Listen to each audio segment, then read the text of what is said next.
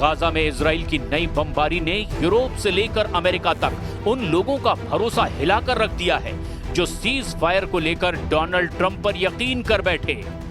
अब तो ये बात डोनाल्ड ट्रंप भी समझ चुके हैं कि इजराइल के सामने उनकी बिल्कुल नहीं चलती।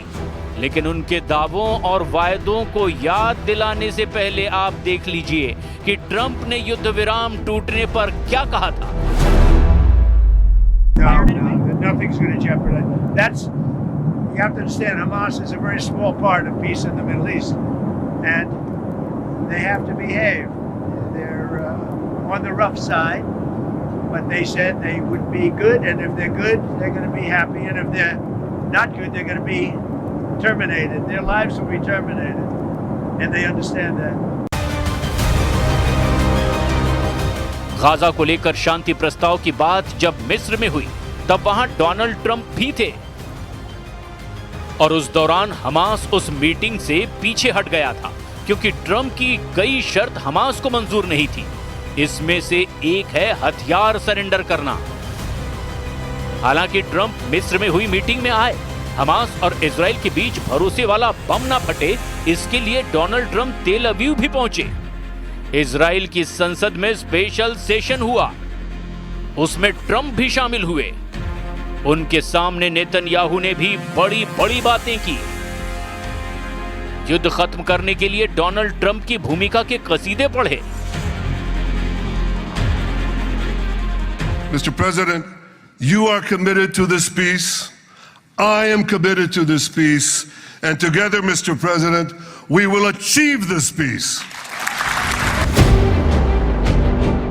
नेतन्याहू डील पर कितना कायम रहे ये आज की गाजा की तस्वीर बता रही है, क्योंकि 80 से ज्यादा लोगों की मौत के बीच अब सवाल ये उठ रहे हैं कि क्या ये ट्रंप के बस की बात नहीं कि वो नेतन्याहू के युद्ध को काबू कर सकें। बंधकों की अदला बदली के बीच डोनाल्ड ट्रंप जब इजराइल पहुंचे तो उन्होंने ये बताना चाहा कि हमास और इजराइल के बीच अगर जंग रुकी है तो इसकी वजह कोई और नहीं बल्कि वो खुद यानी डोनाल्ड ट्रंप हैं। ट्रंप का ऐसे मौके पर इजराइल आना बताने की कोशिश थी कि इस युद्ध विराम का साफा अपने सिर बांधना चाहते हैं, लेकिन 18 दिन के अंदर ही युद्ध विराम फेल हो गया। ना हमास ने हथियार सरेंडर किए, ना इजराइल ने बमबारी पूरी तरह से रोकी। तब डोनाल्ड ट्रंप अपने सपने का गाजा बनाने की बात कर रहे थे, बड़ी बड़ी बातें कर रहे थे। This is not only the end of a war, this is the end of an age of terror and death and the beginning of the age of faith and hope and of God. It's the start of a grand concord and lasting harmony for Israel and all the nations of what will soon be a truly magnificent region, I believe.